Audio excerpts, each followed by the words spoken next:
E alunos do terceiro ano, estamos aqui então para mais uma videoaula e nela a gente vai dar início a um novo assunto que trata aí então sobre africanidades, a cultura de um povo em destaque. Nós podemos dizer que vai ser nada menos nada mais do que as influências ou as demonstrações de cultura africana aqui no nosso país. Então, para acompanhar, vocês podem acessar lá no sistema Farias Brito, em um momento futuro, aí o volume 3. Então, lá no volume 3, conteúdo 13, página 17, nós vamos iniciar então esse assunto, tá certo, pessoal? E aí, como eu já tinha adiantado para vocês, essa temática africanidades é um termo que generaliza todas as manifestações artísticas desenvolvidas no Brasil sob influência da cultura africana. E aí, à medida que a gente for decorrendo esse assunto, nós vamos entender, tenho certeza que vocês já têm em mente como esses africanos vieram para o Brasil e, consequentemente, como uma forma de resistência, eles permaneceram com sua cultura que, riquíssima sendo, o povo brasileiro absorveu. Tá certo, pessoal? E aí, nós podemos dizer que essa cultura africana desenvolvida no Brasil, que até hoje se faz presente, temos aí como alguns dos principais exemplos, é muito diversificada a influência africana na cultura brasileira, mas os principais exemplos estão aí. A capoeira, que é uma das principais manifestações africanas desenvolvidas não somente no Brasil, mas no mundo. A feijoada, o vatapá, o samba, o rap, bastante atual também como o samba, como todos que a gente acabou de falar. São exemplos de africanidade. Só que tem uma coisa importantíssima que a gente tem que interpretar, tem aí no livro de vocês. Mas o valor dessas manifestações artísticas está principalmente relacionado aos processos que garantiram a incorporação de tais elementos à sociedade brasileira. O que quer dizer esse tópico aí, pessoal? Nada menos, nada mais do que mais importante do que o sabor da feijoada, mais importante do que o sabor do vatapá, das receitas de suas produções, mais belo do que ver a capoeira ou jogar a capoeira, mais interessante do que ouvir o rap, o samba, é saber como essas culturas elas foram trazidas para o Brasil. Como essas culturas elas foram desenvolvidas no Brasil. Então, o livro de vocês, interessantíssimo, do Farias Brito, traz essa observação de que mais importante do que sabores, sons, ritmos, danças, mais importante do que tudo isso é saber o processo, a história de como toda essa influência chegou ao Brasil a partir do século 16, mas também como ela foi desenvolvida no Brasil. A sua história é importante, então, saber, tá certo, pessoal? E ao longo desse assunto, com certeza, a gente vai entender melhor um pouco, tá bom? E aí, a gente parte para falar de uma coisa também bastante atual, a cultura africana urbana. Hoje, lá no continente africano, infelizmente, muitos ainda pensam que a África é um país e não. É o terceiro maior continente do planeta, atualmente com 54 países. Apesar de ser o terceiro maior continente do mundo, tá certo? Ele é o segundo mais populoso, só perdendo para a Ásia. Então é um enorme continente com muitas pessoas residindo, e principalmente nas cidades. Só que atualmente a cultura africana ela recebe forte influência da cultura ocidental, ou europeia ou americana, principalmente. Isso por quê, pessoal? Isso devido ao processo de globalização que estamos inserindo, ou seja, o mundo cada vez mais conectado, interagindo cada vez mais, demonstra então que as culturas, independente de ser americana, africana, europeia, asiática, oceânica, elas recebem influências de outras regiões, assim como também, devido a esse processo de globalização, influencia. Então, nós podemos dizer que a cultura africana, ela já foi sim, lá no passado, olha aí, ó, mais rica, mais invejada, porque ela era original, tinha suas peculiaridades, eles criaram, tá certo? Manifestações artísticas na arquitetura, na pintura, na religião e influenciaram isso nos séculos anteriores. Mas atualmente, principalmente nas cidades africanas, eles também, como em todo o mundo, devido ao processo de globalização, eles fazem receber essa influência. Então, o processo de globalização aí do tópico de atualidade também se insere aqui no nosso assunto de arte, sendo tão importante, tá certo, pessoal? E aí a gente parte para uma das partes principais desse capítulo, que é de modo geral. Quais são os principais aspectos, características dessa cultura africana, que também vai se fazer presente no Brasil? Quando a gente fala de características, pessoal, a gente está falando das características comuns às várias manifestações, tanto na escultura, pintura, tá certo? Artesanato. E aí, uma cultura totalmente diversificada. Isso porque, pessoal, os africanos, desde o princípio, eles produzem uma arte em diversos setores, como acabei de falar. Eles não produzem ou não só se destacaram na pintura, não. Eles se destacaram na arquitetura, eles se destacaram na pintura, na escultura, no artesanato, na ourivesaria, tá certo? Então, os africanos têm esse aspecto peculiar, pois eles produziram uma arte em diversos segmentos, na música. Então, é uma arte riquíssima, tá certo? Segunda característica importante da arte africana, que também vai influenciar a africanidade, ou seja, a cultura afro-brasileira, é liberdade formal, ou seja, os artistas da cultura africana, eles têm total liberdade de expressão. A partir dessa liberdade, eles produzem esculturas, pinturas, produtos artesanais, músicas, ritmos ao seu bel prazer, ou seja, não se ligando a regras acadêmicas. Então, os artistas africanos têm sim essa importante característica, que é a liberdade formal ou a liberdade de produção, sem seguir regras, ok? Acadêmicas, podemos assim dizer, regras pré-estabelecidas. Abstração, ou seja, principalmente nas pinturas, a gente vai ver muito nesse assunto, nas pinturas ou nas esculturas ou no artesanato, aquilo que é representado, produzido por esses artistas não tem conexão com a realidade, ou seja, você não identifica essas formas que eles produzem da mesma forma na realidade, no mundo exterior, tá certo? Por não produzir uma obra próxima da realidade, produzir uma obra abstrata, essas obras elas têm o quê? Múltiplos significados. Ou seja, eu observo uma pintura da cultura africana, eu vou então perceber que vai ter um aspecto, uma característica, uma interpretação. Já outro observador, com certeza, vai ter uma outra interpretação. Então é muito importante a cultura afro, por ter essa liberdade formal, por produzir temáticas abstratas, vai trazer à obra, tá certo? Importantes significados ou múltiplos significados. Reunião de várias manifestações artísticas, ou seja, uma obra, para a produção de uma obra, eles juntam várias técnicas. Isso é muito importante. Ou seja, na pintura eles podem utilizar elementos esculturais ou técnicas de produção de escultura, ou seja, eles utilizam várias técnicas para a produção de uma obra, tá certo, pessoal? E a questão da tridimensionalidade, principalmente na pintura, é a questão das pinturas possuírem perspectiva, ou seja, profundidade ao plano. Aquela tridimensionalidade romana, da antiguidade, aquela tridimensionalidade, perspectiva dos renascentistas, dos neoclássicos, na arte africana também vai possuir, tá certo, pessoal? Então aqui são os 6 principais, importantíssimos aspectos da cultura africana.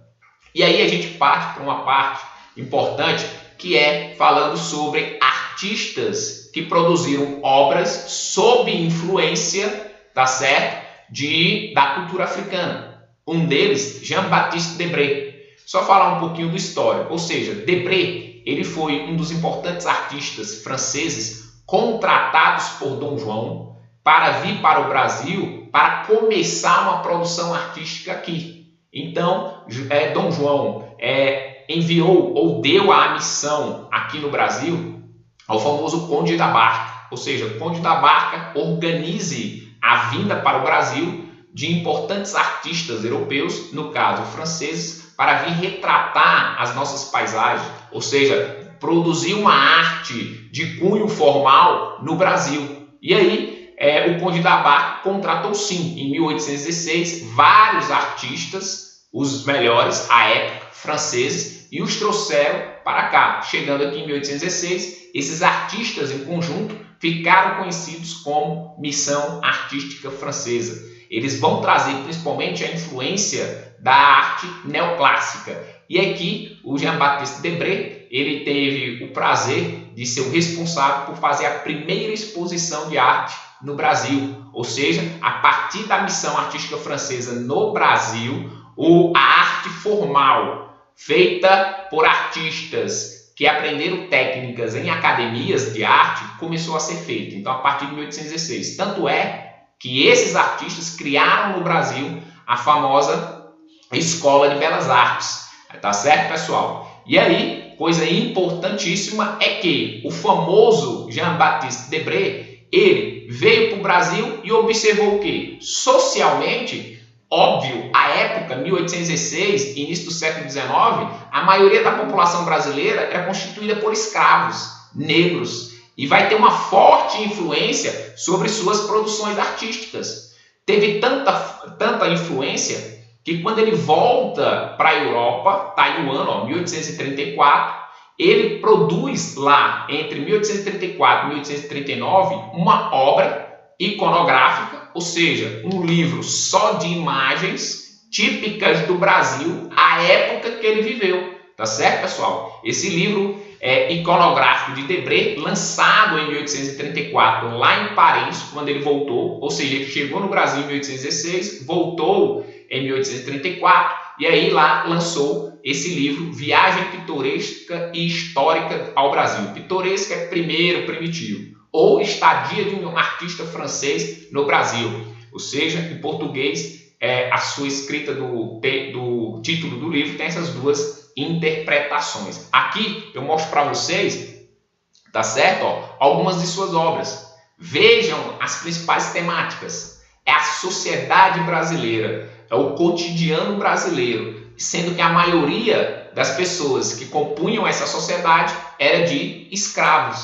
E aí, já que eu estou representando essa sociedade de maioria escrava, os costumes, ou seja, os seus rituais religiosos, tá certo? Suas práticas, como a capoeira que vocês podem ver, eles na labuta, no trabalho ou, infelizmente, sendo torturado. É o que vocês podem ver aí, as suas principais temáticas, ou seja, a sociedade, principalmente os escravos que eram maioria, mas ele também retratou, paisagens do Rio de Janeiro e do interior do Rio de Janeiro.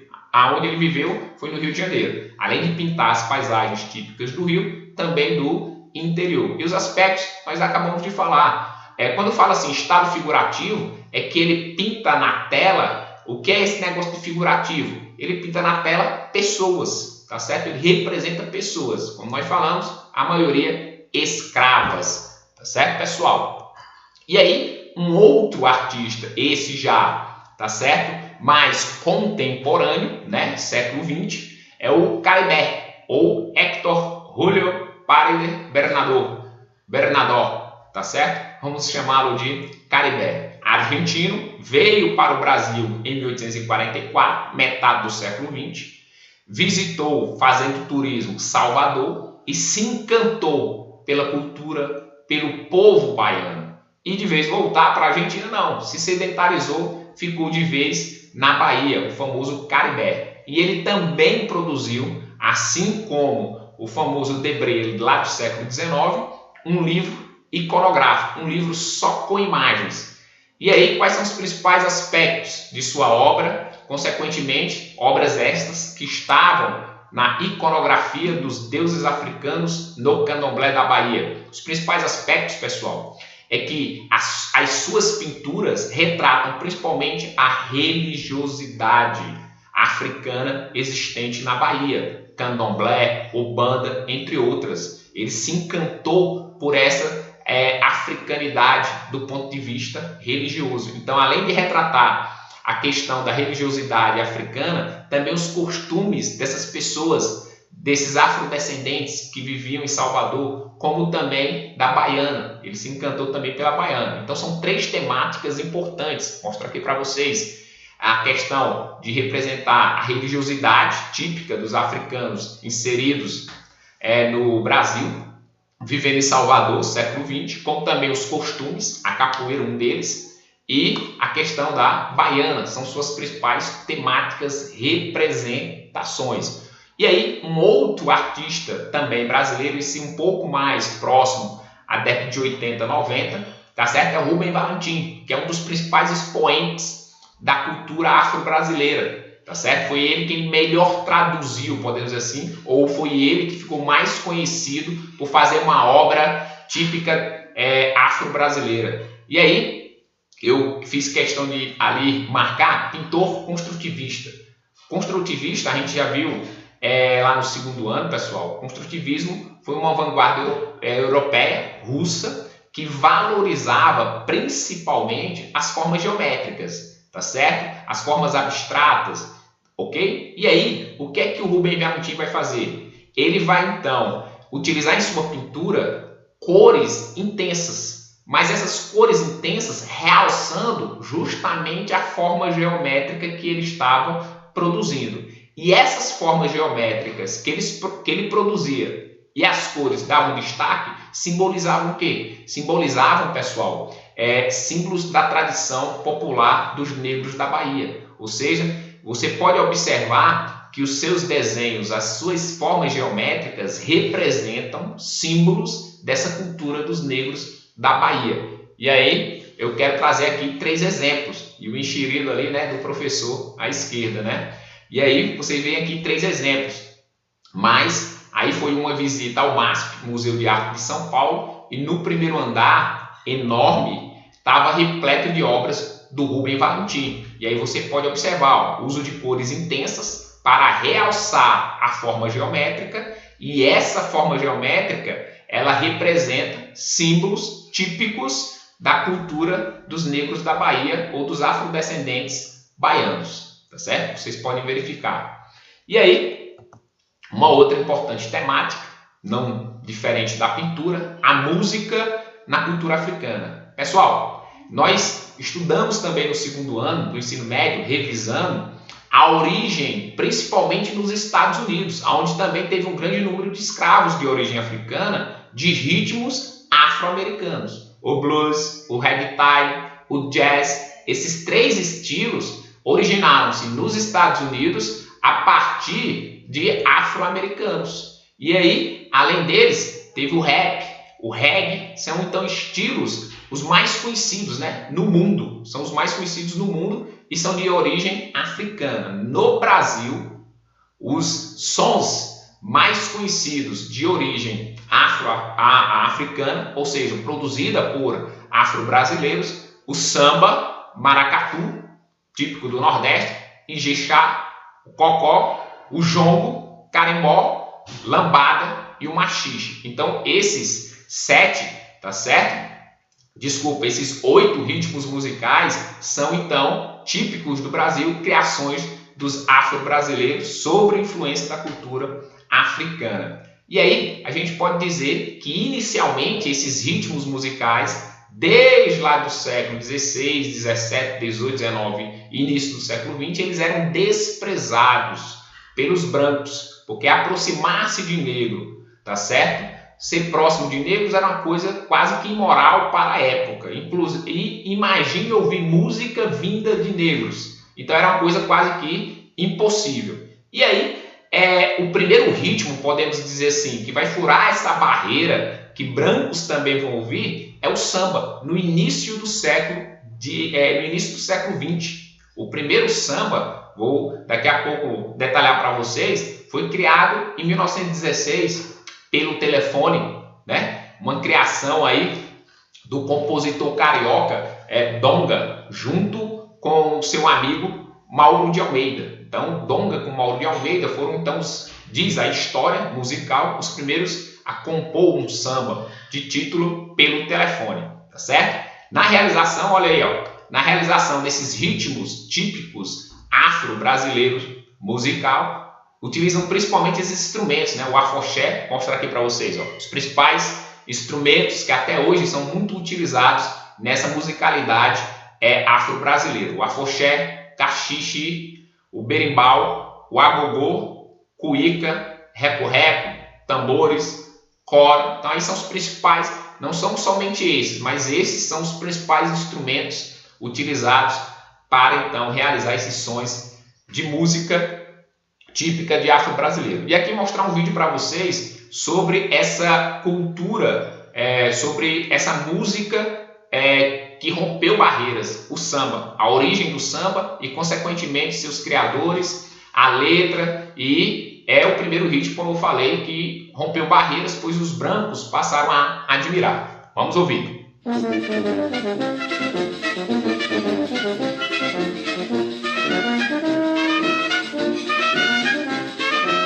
O chefe da folia pelo telefone manda me avisar que com alegria não se questione para se brincar. O chefe da folia pelo telefone manda me avisar que com alegria não se questione para se brincar. Ai, ai, ai, deixa as mágoas para trás, oh rapaz. Ai, ai, ai, fica triste se és capaz e verás. Ai, ai, ai, deixa as mágoas para trás, oh rapaz. Ai, ai, ai, fica triste se és capaz e verás. Tomara que tu apanhes, não tornes a fazer isso. Tirar amores dos outros, depois fazer teu feitiço. Tomara que tu apanhes, não tornes a fazer isso. Tirar amores dos outros, depois fazer teu feitiço.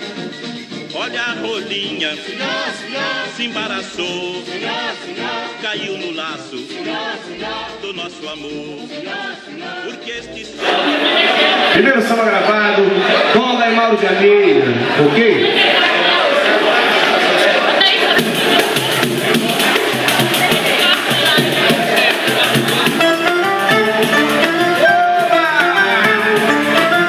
Olha a santíssima trindade do samba.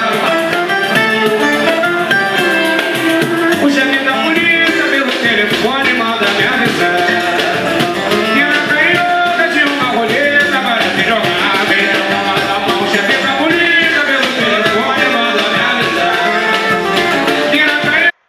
Descontrairmos um pouco, né, nessa época de pandemia. Uma outra cultura africana bastante desenvolvida no Brasil, a capoeira, tá certo? A capoeira, como eu falei lá no princípio, é a cultura africana mais desenvolvida no mundo, tá certo? É um jogo que então mistura elementos da música, da dança e da luta. Então não é só um estilo de luta, né? Mas envolve também um ritmo musical, dança, em resumo, um jogo, tá certo? Originário da Angola, veio para o Brasil no século XVI, já com os primeiros escravos. Então vocês vejam o porquê que a capoeira é muito importante, porque resistiu desde o século XVI. E aí os principais aspectos é que então os participantes eles fazem um círculo, tá certo? Aonde essas pessoas que estão no círculo, eles se revezam no tocar dos instrumentos, do berimbau, do tambor.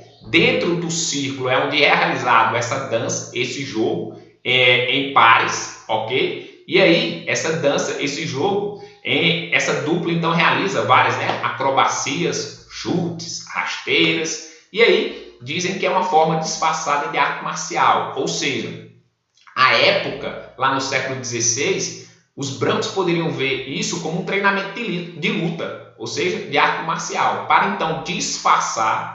Eles então inseriam sons de música para ali perceberem os brancos que era então apenas uma dança. Então realmente é uma luta, tá certo? Tem golpes muito duros, mas a época, século XVI, XVII até século XIX, até abolir a escravidão, o ritmo musical era mais presente para disfarçar, ok? Para não dizer para os brancos que eles estavam então treinando uma arte marcial. Um outro aspecto importante é a religião africana. O candomblé e, tá certo, a umbanda são as principais manifestações religiosas de origem africana até hoje aqui no Brasil. O candomblé, ele fertilizou-se, né, principalmente na Bahia e no Pernambuco, onde teve um grande número de escravos. No candomblé, os seus orixás, podemos dizer assim, seus deuses, eles dizem que a natureza, né, a natureza é o elemento mais importante. Por isso que no candomblé há um grande envolvimento, né, dos adeptos à natureza, tá certo? E aí, as principais características, né, existem diferentes tipos, né, de prática do candomblé no Brasil. E por que a gente sabe que existem diferentes tipos? Porque dá para perceber os diferentes, né, batuques, atabaques, né, os diferentes sons provocados pelo toque dos atabaques, a língua no culto, de região para região muda, os orixás, o principal orixá daquele templo de candomblé também é diferente. E aí, olha os tipos. Na Bahia, o tipo de candomblé desenvolvido é chamado de queto. Então, lá tem um tipo de batido do atabaque, a língua e o orixá principal são peculiares. Já no Pernambuco, é desenvolvido o estilo Xangô. Lá no Rio Grande do Sul, o estilo Batuque. São Paulo e Rio de Janeiro, o estilo Angola. Então, dá para perceber a diversidade do desenvolvimento do candomblé no Brasil, mostrando que veio para o Brasil etnias africanas diversas. E, por fim, o Umbanda. O Umbanda também é uma crença típica da África presente no Brasil, mostrando esse sincretismo. Ou seja, é uma religiosidade africana presente no Brasil que uniu valores católicos do candomblé, tá certo? E do espiritismo. Ok, pessoal? Então a gente termina essa videoaula por aqui. Bons estudos. Valeu!